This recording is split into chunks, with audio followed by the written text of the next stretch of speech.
This is the weekly roundup on the eArts Cambodia channel, your look back at the week that was in the Kingdom of Wonder. A very good evening to you. My name is Andrew Barnes-Roberts, and we begin on Monday, the 16th of August. Pol Pot's last surviving henchman has launched his appeal against his life sentence for genocide and crimes against humanity. Khieu Samphan's 4-day hearing began on Monday.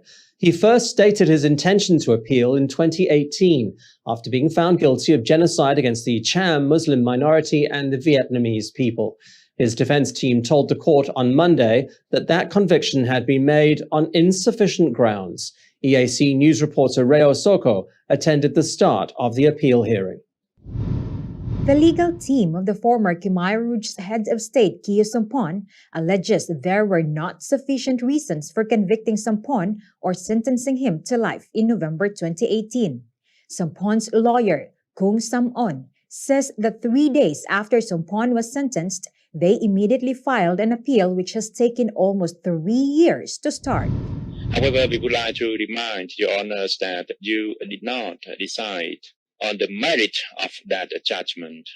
Instead, you claimed that our appeal cannot be accepted because it does not fall within the categories that stipulated in the internal rules. It is true that internal rules does not allow the trial chamber to issue a judgment in 2 stages.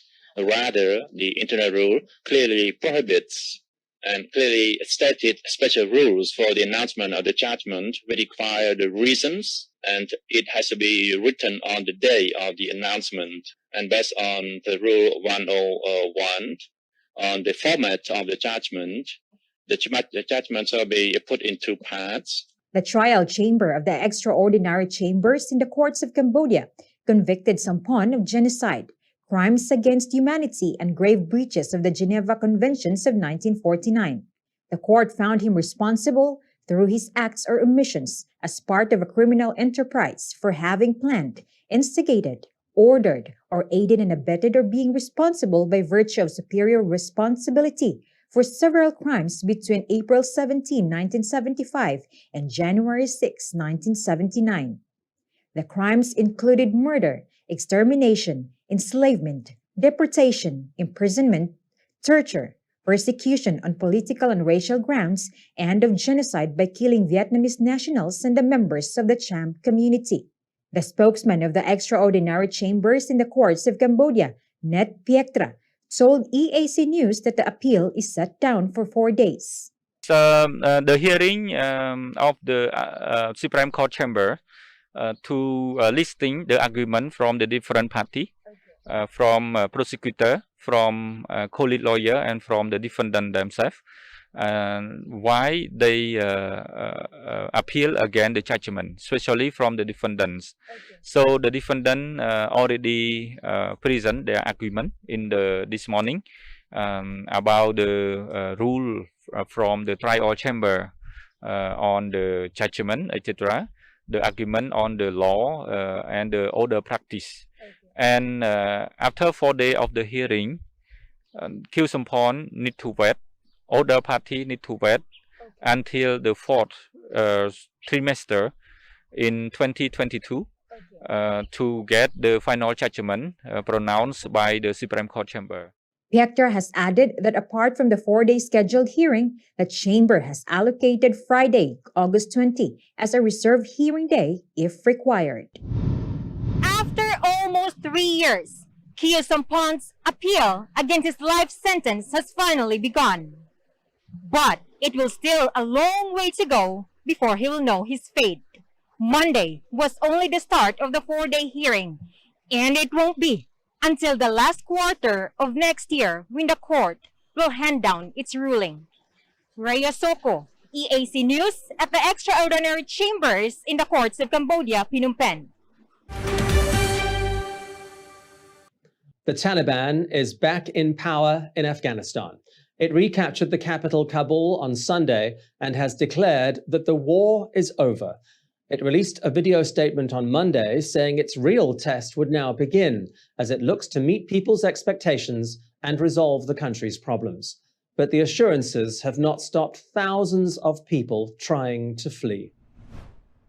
The Taliban's deputy leader, Mullah Barada Akhund, surrounded by likely members of the new Afghan government, said it was time to provide for the people and improve their lives. He thanked God for giving the Taliban victory and committed the group to peace and to the service of Afghanistan. He was speaking from an undisclosed location hours after President Ashraf Ghani fled the country. Afghanistan's acting interior minister, Abdul Sattar Mirzaqual, took to state television on Sunday afternoon to assure residents of the capital that there would be no bloodshed. He said Kabul would be safe. But that's done nothing to calm anyone's nerves. Chaos erupted at Hamid Karzai International Airport in the early hours of Monday morning as people scrambled to board planes. An Istanbul-bound CAM airplane reportedly couldn't take off after being stormed by panicked Afghans. Hours later, as people continued to stream towards the terminal building, shots rang out. It is not known where the gunfire was coming from, but no casualties were reported, suggesting the gunfire was celebratory. Airline after airline is cancelling flights in and out of Afghanistan until the fluid security situation becomes clearer. Mindful of the Taliban's previous rule in Afghanistan, citizens are scrambling to the land border with Pakistan to try and flee. The Taliban has said it has no intention of returning the country to an extremely conservative Islamic state.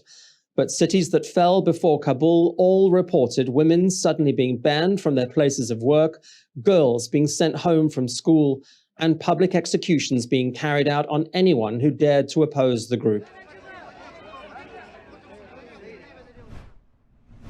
British Prime Minister Boris Johnson says no one should recognize the Taliban as the government of Afghanistan, even while conceding that it was inevitable they would return to power. I think it's fair to say that the US decision to pull out has accelerated things, but this has been in many ways something that has been a chronicle of an event foretold. We've known for a long time that this was the way things were going. The Taliban reclaim Afghanistan almost 20 years after being ousted by a US-led coalition for sheltering Osama bin Laden, the mastermind of the 9/11 attacks. Their new promises of peace will be closely monitored by a nervous world seemingly caught off guard by this weekend's dramatic turn of events. Well, let's take a look now at some other news from around the world making headlines this Monday, the 16th of August. Haiti's Prime Minister Ariel Henry has declared a month-long state of emergency following Saturday's deadly earthquake that left at least 1,297 people dead. The 7.2 magnitude quake, which was followed by a series of aftershocks, struck about 150 kilometers west of the capital Port-au-Prince at a depth of 10 kilometers. It was felt as far away as Cuba and Jamaica. While damage in the capital was limited, entire towns have collapsed in the southern part of the country, where most of the dead and injured have been reported. At least 950 homes, 7 churches, 2 hotels and 3 schools have been destroyed. A further 723 homes, 1 prison, 3 health centers and 7 schools have been badly damaged. Large parts of the area are now vulnerable to landslides. To make matters worse, Haiti is in the path of Tropical Storm Grace, which is expected to bring heavy rains and strong winds in the coming days. At least 20 people have been killed and 79 others injured in a fuel tank explosion in northern Lebanon. The country is suffering from a severe fuel shortage, leading to long lines at gas stations and extended blackouts. Military and security forces say the Lebanese army had seized a hidden fuel storage tank in the town of Al Talil and was in the midst of handing out gasoline to residents when the explosion happened. There are differing accounts as to its cause. One police report says an argument between a group of people led to gunfire which hit the tank. The local Al Jadid TV channel reported an eyewitness as saying that an individual lit a cigarette close to the fuel. And flooding has hit southern Japan, inundating streets and homes. Torrential rains lashed much of Japan on Sunday, submerging roads and buildings in the western part of the country, while 3 people were killed in a landslide in the central Nagano prefecture. As of Sunday morning, the rain had stopped in much of Kyushu, even as Tokyo and other parts of the country were pounded. A level 4 evacuation warning, the second highest, remains in place for Takeo and surrounding towns. On the first full day of the Ministry of Health's new COVID-19 awareness campaign, a popular market in the capital has been hit by a COVID scare. Entrances to Myenche's popular Bueng Tompon market were sealed on Tuesday morning.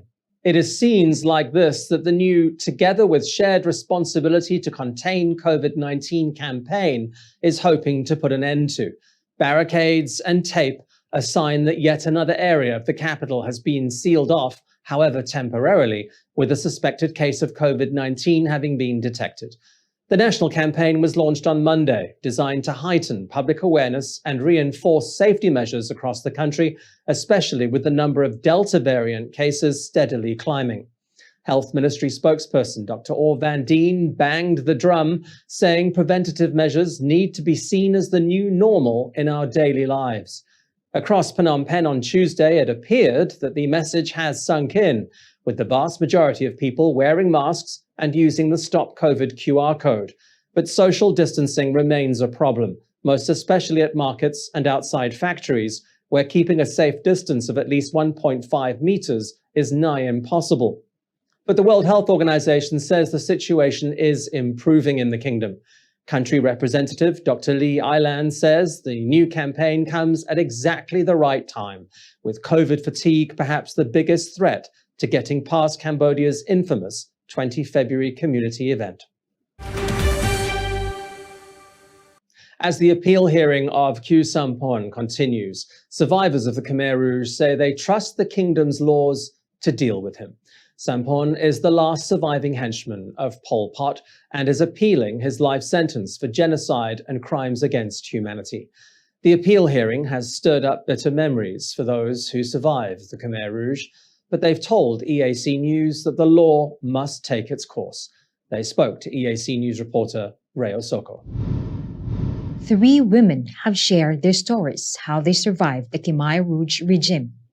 They mostly remember the starvation and the punishment if they didn't work hard. That was the time when Khieu Samphan, Pol Pot's last henchman, was head of state.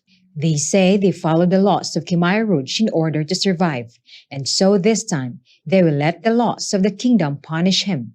They say Samphan deserves to suffer. 78-year-old Yin Lip was a teacher during the Khmer Rouge. She says she was very careful in everything she did in order to stay alive. Khieu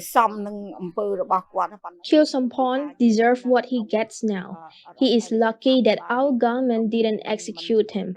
I'm glad that our government now has a heart and didn't punish Samphan the way he did us during the Khmer Rouge.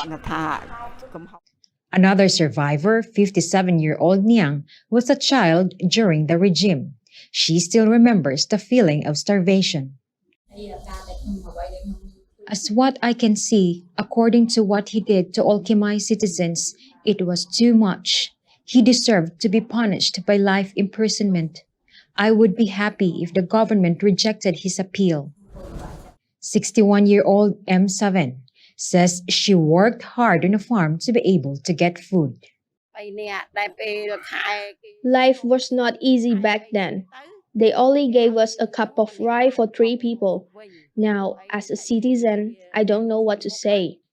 I just follow the law and the decision of the government because at that time, I lived under the Khmer Rouge law, doing what they told me to do. These women say that working hard and following instructions were the most important things to do during the years of the Khmer Rouge. But now, they say they support whatever the government and the law will decide regarding Khieu Samphan's appeal against his life sentence. Most of the Cambodians we spoke to told us they are content to leave it to the kingdom's law, the ultimate fate of Khieu Samphan. While the horrors of the Khmer Rouge are still fresh in their minds, they say they followed the laws at the time, the reason they are still alive today. Rhea Soko, EAC News, Phnom Penh. US President Joe Biden says he stands squarely behind his decision to withdraw US troops from Afghanistan, a move that has caused chaos and regime change, with the Taliban now back in control of the country. Biden told reporters overnight that the mission of the United States was never supposed to be nation-building, blaming the Taliban's takeover on Afghanistan's political leaders who fled the country and the unwillingness of the Afghan army to fight the militant group. Biden is facing a barrage of criticism over his handling of the US withdrawal, pulling out troops and then sending thousands back in to help with the evacuation. But the US isn't the only country which stands accused of abandoning Afghans. The Swedish and Dutch embassies both reportedly evacuated their expat staff without even informing their Afghan colleagues and then blocking their official email accounts. While the weekend's mass evacuation initially caused panic in Kabul, calm does seem to be returning to the capital. There's a strong Taliban presence on the streets of the Afghan capital, with the new regime set to declare a new Islamic Emirate of Afghanistan. A Taliban official has told Reuters that its fighters are going door to door, collecting weapons from civilians because people no longer need them for personal protection. Taliban spokesperson Sahil Shaheen took to Twitter to say the group was under strict orders not to harm anyone. The streets are quiet, but some shops remain open, and residents have been filmed going about their business. Even as Western governments continue to evacuate staff and Afghan associates, the Taliban says the safety of Afghan citizens and foreign missions are assured. It's all a stark contrast to the scenes at Hamid Karzai International on Monday, where 5 people were killed. It's still not clear how the victims died, although US and Taliban troops had fired into the air to try and stop people forcing their way onto the tarmac and onto planes. Shots were also fired outside the airport as the Taliban tried to control the crowd of Afghans rushing to the terminal building.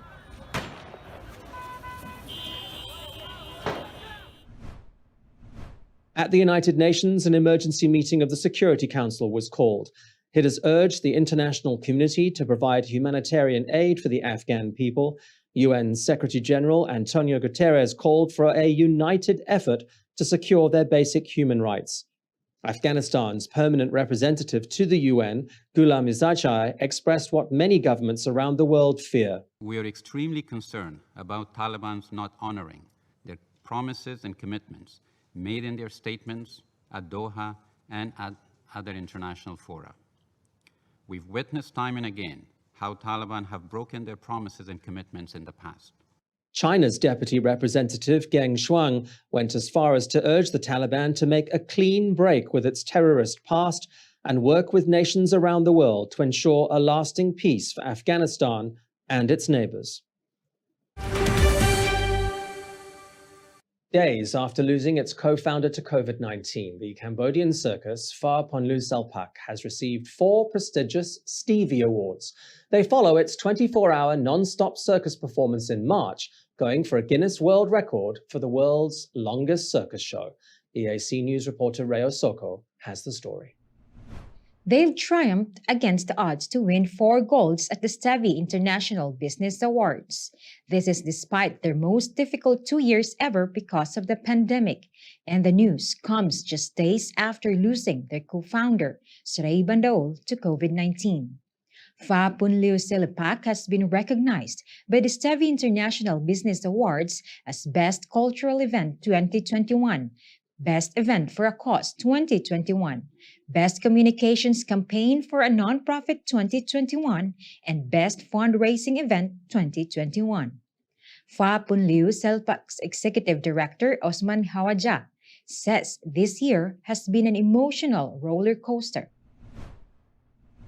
Our staff and our performers have gone through some very difficult times. Just a few hours after the exhilaration of succeeding in performing for 24 hours, which was such an incredible achievement by our artists and the staff supporting them, we had to close performances again as the current outbreak grew more serious. More recently, we lost our beloved founder, Srey Bandaol, to the pandemic. Receiving the news of these 4 awards in the wake of his passing is a powerful acknowledgement and recognition of the power of the arts, something he believed in and dedicated his life to. His most recent work at FAR was all about leading activities to bring arts to the Cambodian communities. And these awards, particularly for Best Cultural Event, are a recognition of those efforts. I am sure he is smiling at us with pride. Earlier in March, the circus group organized Fa Into the Future, featuring 90 circus artists who performed nonstop for 24 hours in Battambang. The event was also their way to raise funds as they have been hit hard by the pandemic, resulting first in smaller audiences and then total closure.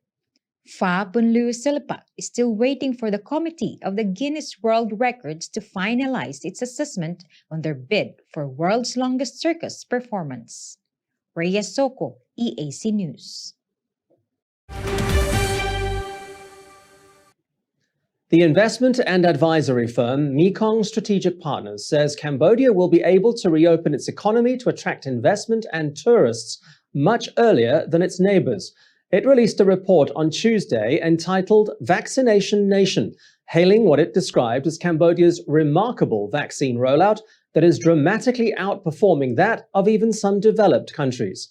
As EAC News reporter Rhea Soko explains, Mekong Strategic Partners believes this means a faster post-pandemic recovery for the kingdom. A well-strategized and rapidly executed COVID-19 vaccination rollout has resulted in Cambodia being amongst the global leaders for vaccinations. This is what Mekong Strategic Partners have declared in their report titled Vaccination Nation, Unmasking Cambodia's Vaccination Success.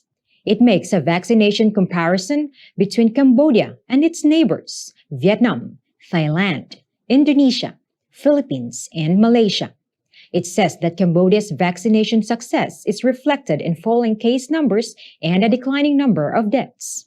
It has added that Cambodia is now one of the first countries in the world to be rolling out booster shots and vaccinating children, which could mean that the country may reopen soon. Mekong Strategic Partners John McKinley told EAC News from the Netherlands that although they are seeing the likelihood of Cambodia reopening soon, that'll be a decision taken by the government. We feel that it is obviously ultimately it's a decision for the Cambodian government to decide. We feel, given the kind of outstanding job and the situation that's occurred in Cambodia, we feel very strongly that it's likely to be much further in advance of the neighbors. So we look at our sort of estimates on timeline is that by the end of September, over 70% of the population, including over 12s, will be vaccinated. So we think this, Cambodia is years ahead of the neighbors, unfortunately, who we anticipate will also accelerate in time. But if you were to look at Vietnam, for them to reach the same period of coverage, they have another year to go. So we would think potentially that the government may want to review the situation as we hit that benchmark of 70%, including over 12s in maybe early October. Late September should be achieved.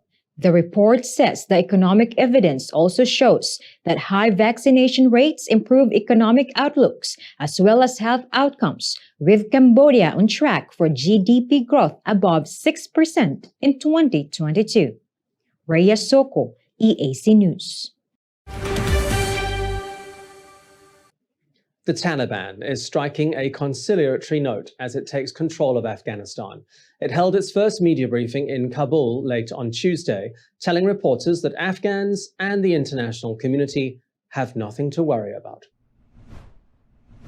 Victorious after a 20-year fight against US-led forces, and having spent most of those years in hiding, the most senior members of the Taliban casually walked down on a flight of stairs and took their seats under the full glare of the world's media. Speaking through an unnamed interpreter, Taliban spokesperson Zabihullah Mujahid gave his assurances that the rights of Afghans would be protected.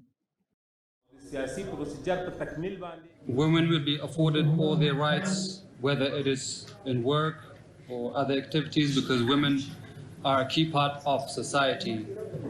And we are guaranteeing all their rights within the limits of Islam. He went on to say that Afghanistan will no longer be a battlefield. and that an amnesty had been announced for all those who worked with coalition forces and the previous government. He says a new inclusive government will be formed for what it is now, the Islamic Emirate of Afghanistan, and that international relations will be maintained and press freedom will be guaranteed. He also invited those who were trying to flee to return to their homes, saying they have nothing to fear. On the streets of Kabul, the Taliban maintain a heavy presence, though, manning checkpoints across the capital as residents return to work and their own new normal.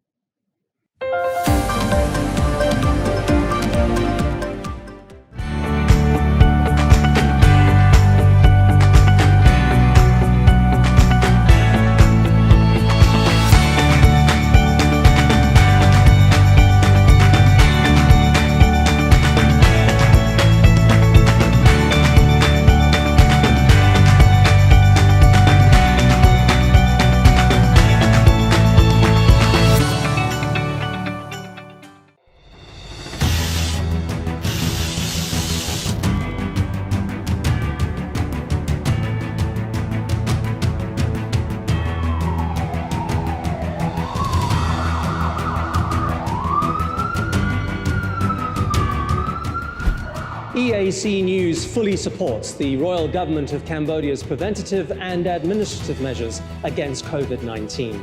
But we need you to play your part in helping bring the 20 February community transmission event to an end.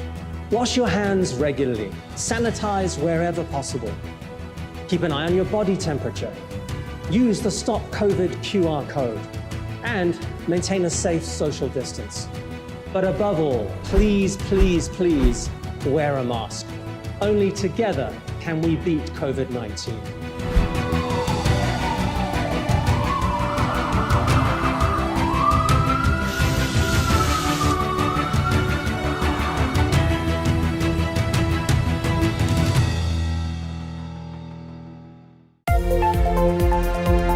If it's happening and you need to know about it, you'll get it all right here. EAC News brings you updates and breaking news in English across all of eArts Cambodia's platforms and channels: YouTube, Facebook, Telegram, Twitter, and our website www.eartscambodia.com. Join me, Andrew Barnes-Roberts, and the rest of the EAC News team every day on your favorite channels. EAC News, Cambodia made clear.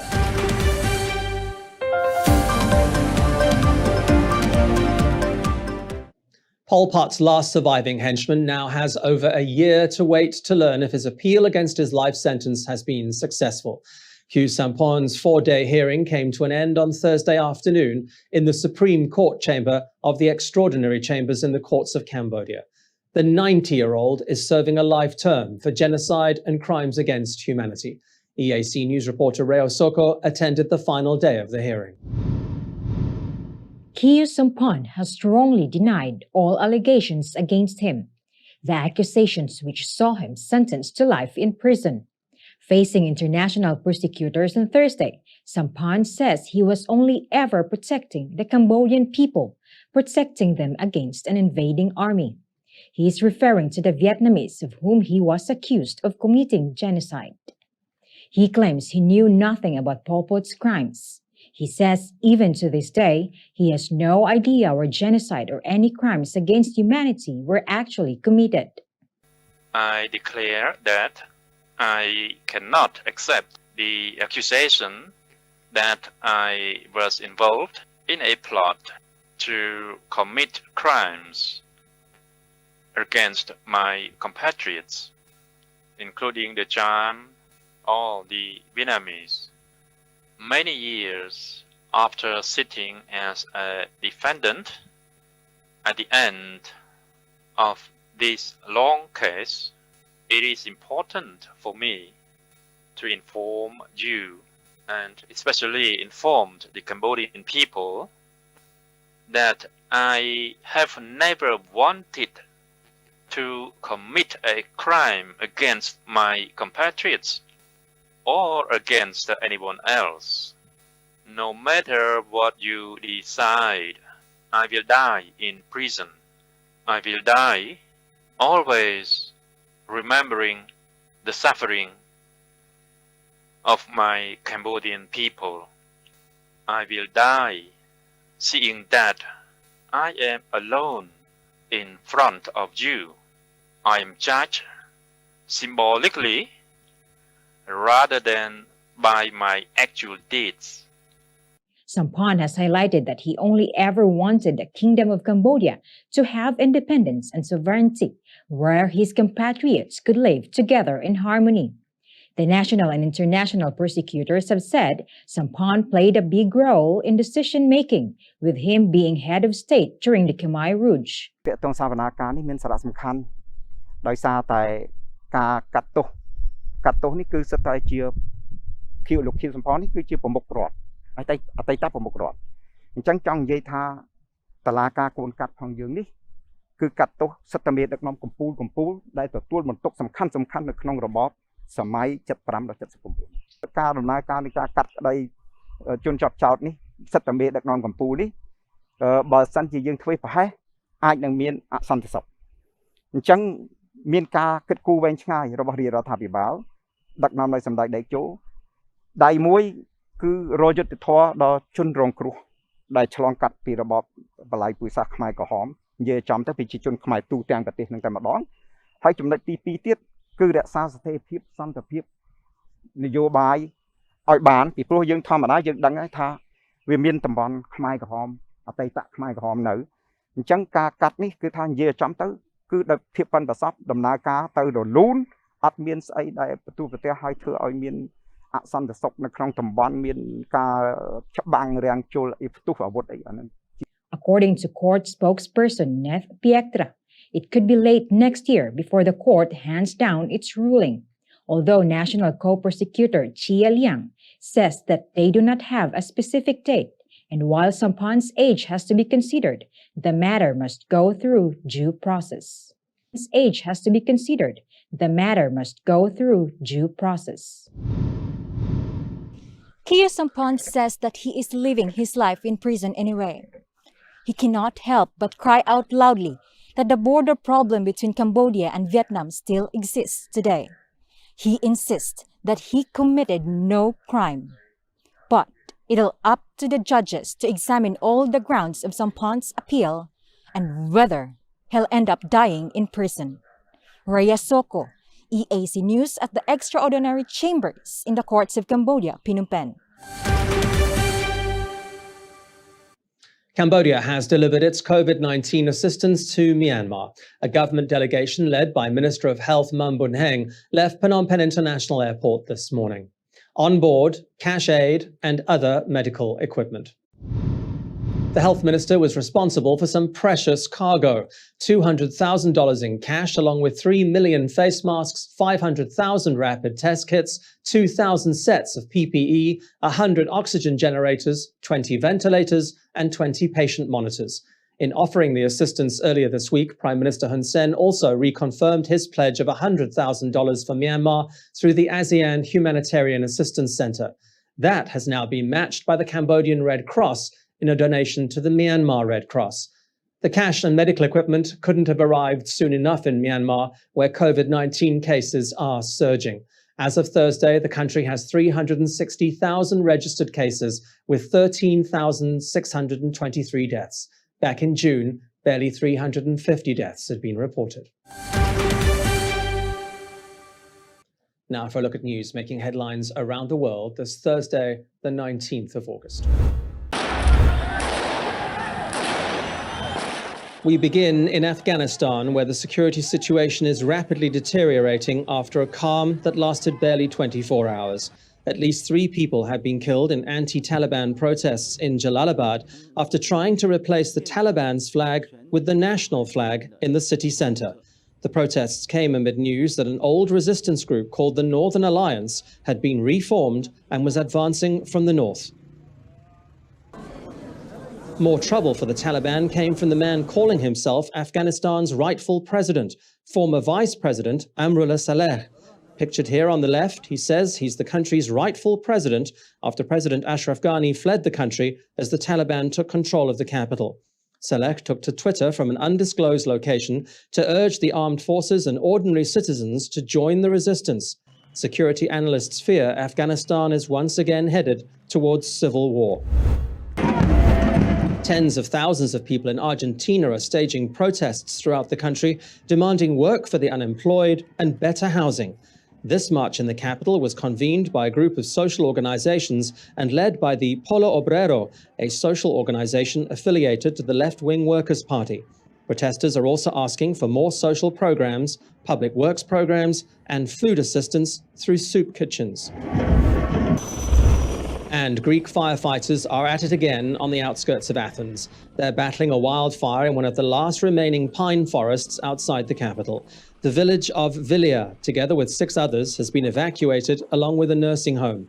More than 400 firefighters, including 143 from Poland, along with an army of volunteers, are battling the blaze. The fire started on Monday and is being fanned by strong winds. More than 500 wildfires have broken out in recent weeks across Greece, ravaging swathes of pristine forest and forcing the evacuation of thousands of people. The country has seen some of its highest temperatures in decades. They say age is just a number, and 19-year-old pilot Zara Rutherford certainly believes that. She's bidding to become the youngest woman to fly solo around the world. She took off from an airfield in western Belgium on Wednesday. A very brave young woman sitting down with reporters before the start of her 51,000-kilometer journey. 19-year-old Zara Rutherford says this trip isn't just about her. It's a dream I've had my entire life, to fly in a plane around the world. It's just this crazy idea. I always thought it would be impossible. But then I decided, if I don't tell anyone about it, then it's never going to happen. So I told my parents, and straight away they were like, yes, let's do this. And with the media attention now that I've been getting, I'm hoping to encourage girls and women to hopefully also go into aviation and STEM, so science, technology, engineering, and mathematics. It was then a final pre-flight check in her tiny plane before it was time for takeoff. Rutherford is seeking to take the title from Shayesta Weiss, who became the youngest woman to fly solo around the world at the age of 30. The youngest male record holder is Mason Andrews, who was just 18 when he made the journey.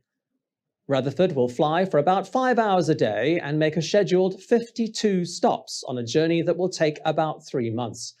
As if that wasn't enough, she wants to start university next year with the dream of becoming an astronaut.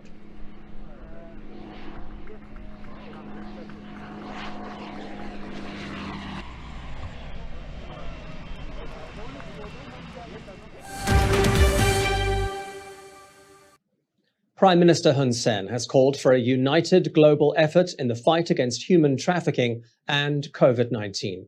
The Prime Minister delivered a speech at 6 p.m. on Friday to mark the start of the annual National Interfaith Forum on Combating Human Trafficking.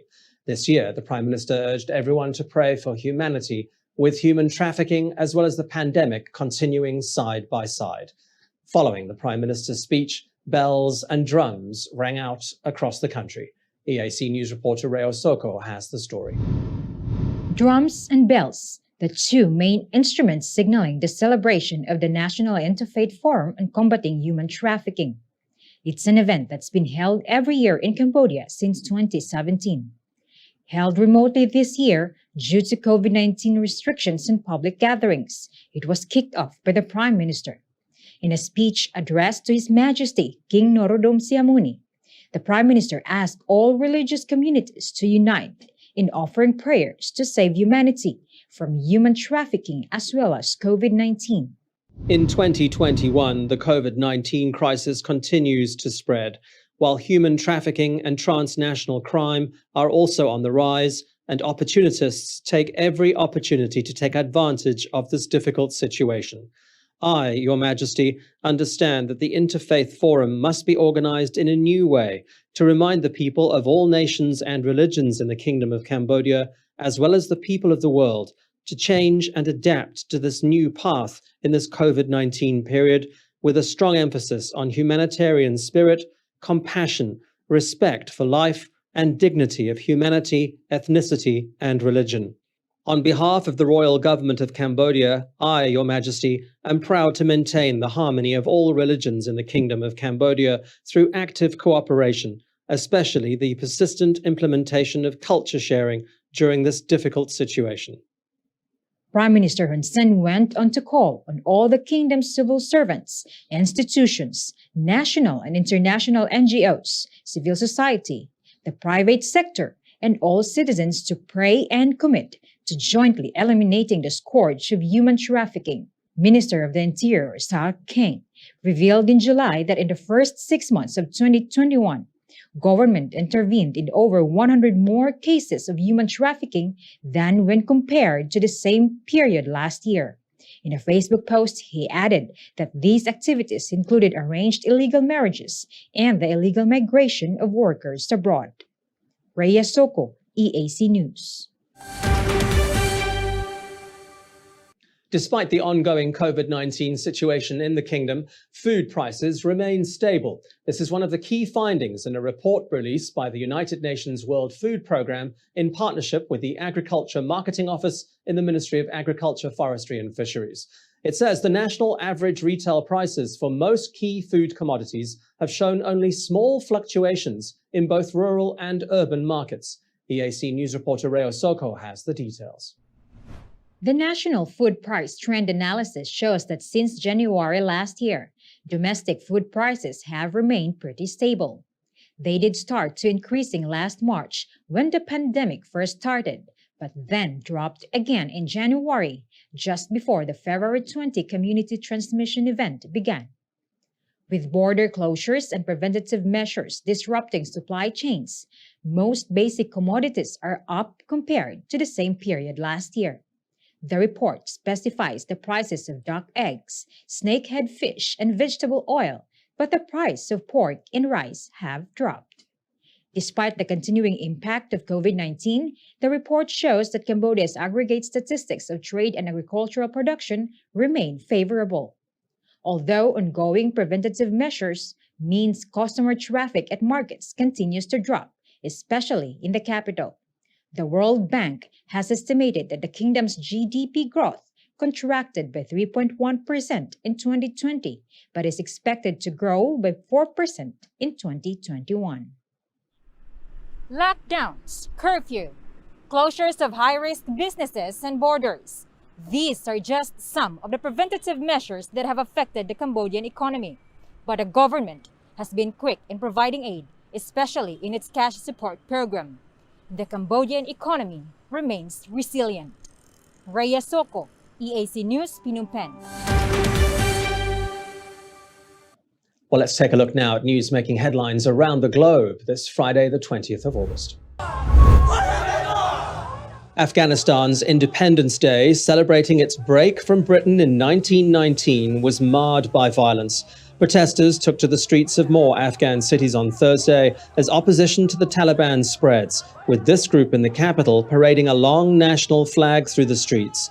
The flag has become a flashpoint for violence, with Afghans insisting that it, not the Taliban's, should remain the country's flag.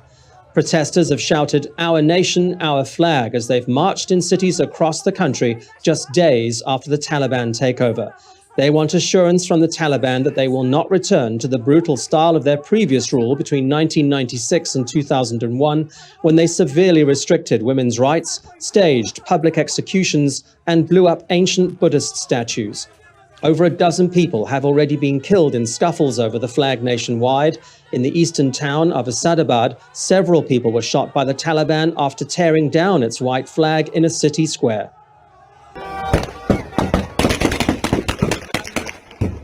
One struggling to maintain control.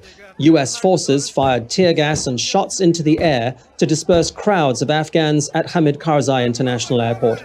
The scenes at Kabul airport this week have focused the world's attention on whether countries have a duty to accept Afghans who are fleeing because of fear of persecution.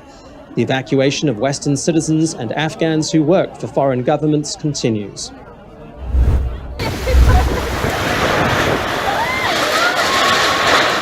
Dramatic footage out of Bolivia as a storm rips the roof off a local store and sends it careening into power lines. No one was injured, but a number of other buildings were badly damaged. Winter storms are not uncommon in Bolivia, but the intensity of this one caught many by surprise. There was even hail reported in several parts of the region. The storm conditions are expected to start easing going into the weekend. And the US Federal Trade Commission has refreshed its antitrust case against Facebook. It's added more detail on the accusation the social media company crushed or bought rivals. It's also once again asking a judge to force the social media giant to sell Instagram and WhatsApp. The expanded complaint effectively argues that Facebook is dominating the US personal social networking market. The FTC accuses Facebook of an illegal buy or bury scheme to crush competition. Facebook says it will continue to fight the lawsuit, describing it as meritless. It says its acquisitions of Instagram and WhatsApp were cleared many years ago and that its platform policies are lawful. Ending the week on the best news possible. The Museum of Ice Cream has opened its first international outlet in Singapore. Just $28 gets you free flow ice cream and a host of interactive exhibits. They're calling it your new happy place. And who could argue with that? A pond of sprinkles, some might call it a pond of pink eye, and all-you-can-eat ice cream, socially distanced, of course. The 60,000 square foot facility opened on Thursday following strict coronavirus guidelines, which include mandatory check-ins and vaccination certificates or a negative rapid test result. Singapore residents say it's a welcome break from the pandemic and great value for money. Head of Asia Pacific at Museum of Ice Cream Singapore, Pirakash T, says more international locations are being planned. We can only hope Phnom Penh gets in on the scoop.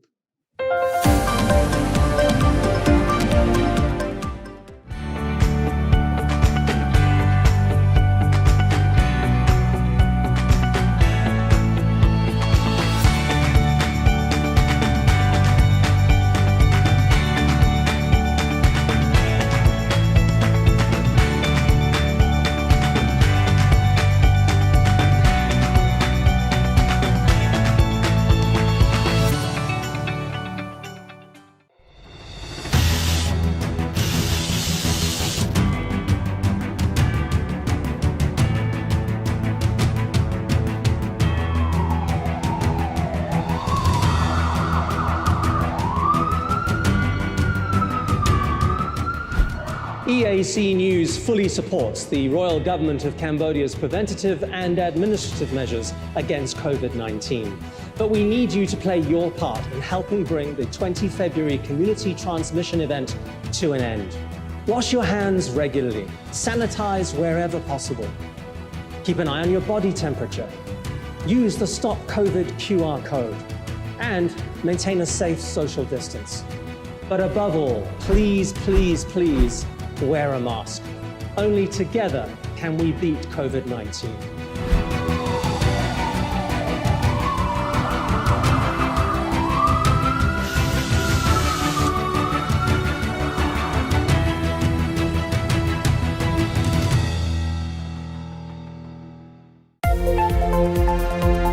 If it's happening and you need to know about it, you'll get it all right here. EAC News brings you updates and breaking news in English across all of eArts Cambodia's platforms and channels. YouTube, Facebook, Telegram, Twitter, and our website www.eartscambodia.com. Join me, Andrew Barnes-Roberts, and the rest of the EAC News team every day on your favorite channels.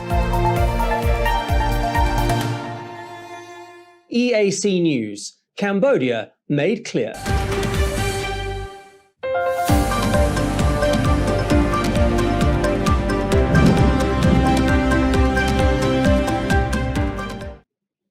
Dutch driver Nick de Vries has won the Formula E World Championship. His rivals crashed out of the season's final race in Berlin on Sunday. De Vries actually finished in 8th place, but his season points helped him take the title, with Mercedes also clinching the team title. The all-electric race took place at Berlin's Old Tempelhof Airport. It was won by Frenchman Norman Nato for Venturi, his first win in the all-electric series. But 8th was enough for De Vries to finish on 99 points, 7 clear of Venturi's Eduardo Motara, who retired at the start when he smashed into the back of Mitch Evans's barely moving Jaguar. Neither driver was hurt. Other championship contender BMW's Jake Dennis also crashed out after the restart. This year's 7th season of Formula E is the first to be given full World Championship status by the International Automobile Federation.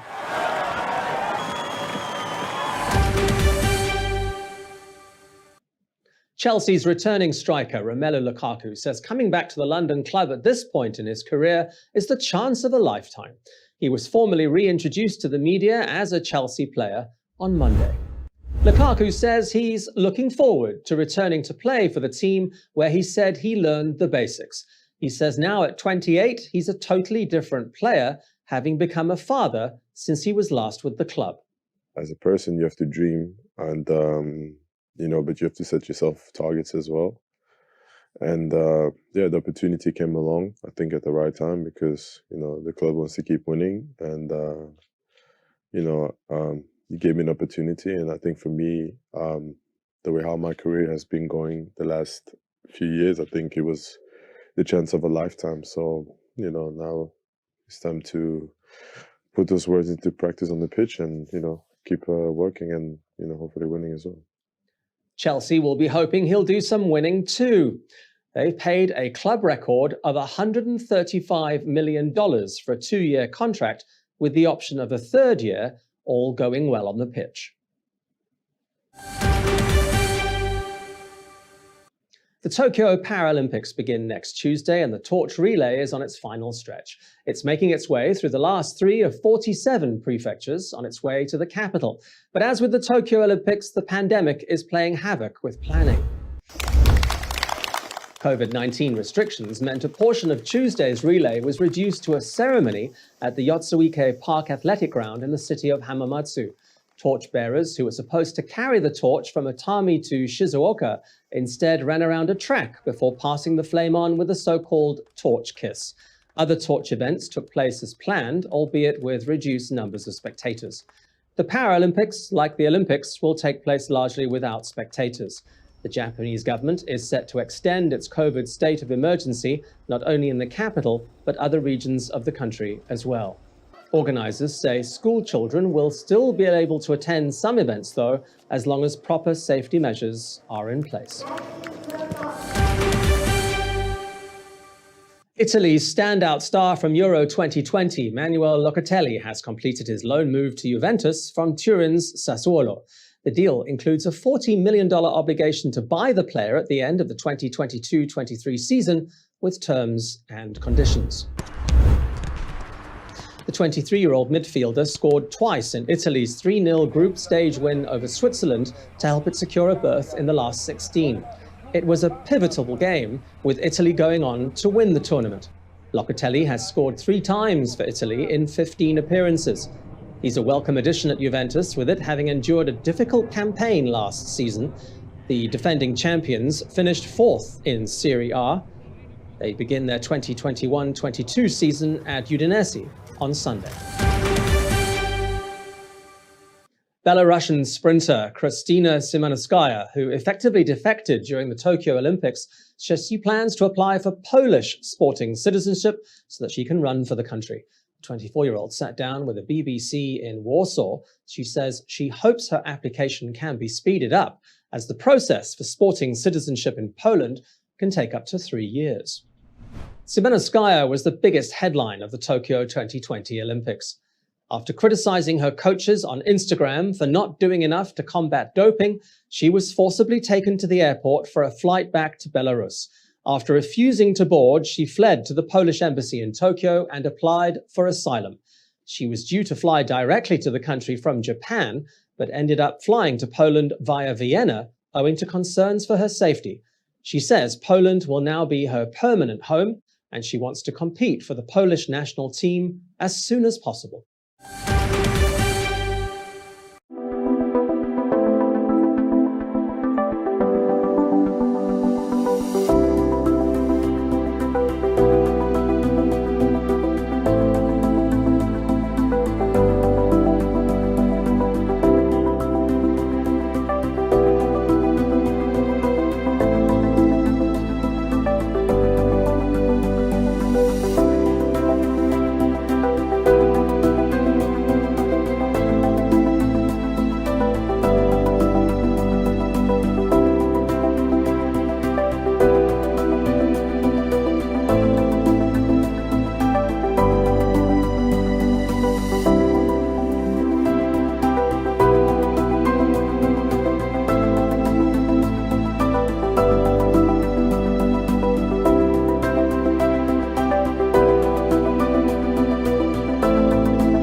Thank you for watching the weekly roundup here on the eArts Cambodia channel. More from the EAC News team Monday nights at 8 in the daily roundup.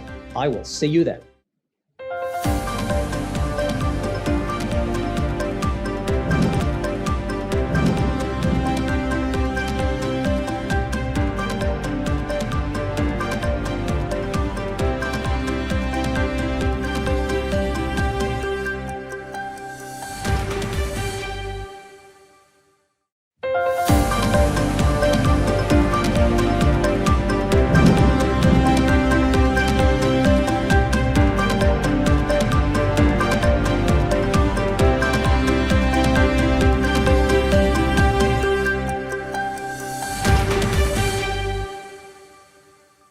This is the weekly roundup on the eArts Cambodia channel, your look back at the week that was in the Kingdom of Wonder. A very good evening to you. My name is Andrew Barnes-Roberts, and we begin on Monday, the 16th of August.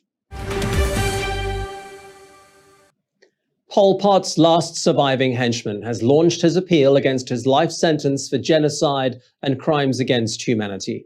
Khieu Samphan's 4-day hearing began on Monday. He first stated his intention to appeal in 2018 after being found guilty of genocide against the Cham Muslim minority and the Vietnamese people. His defense team told the court on Monday that that conviction had been made on insufficient grounds. EAC News reporter Reo Soko attended the start of the appeal hearing.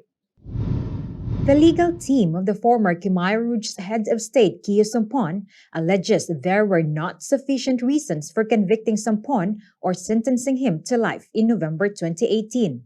Samphan's lawyer, Kong Sam-on, says that 3 days after Samphan was sentenced,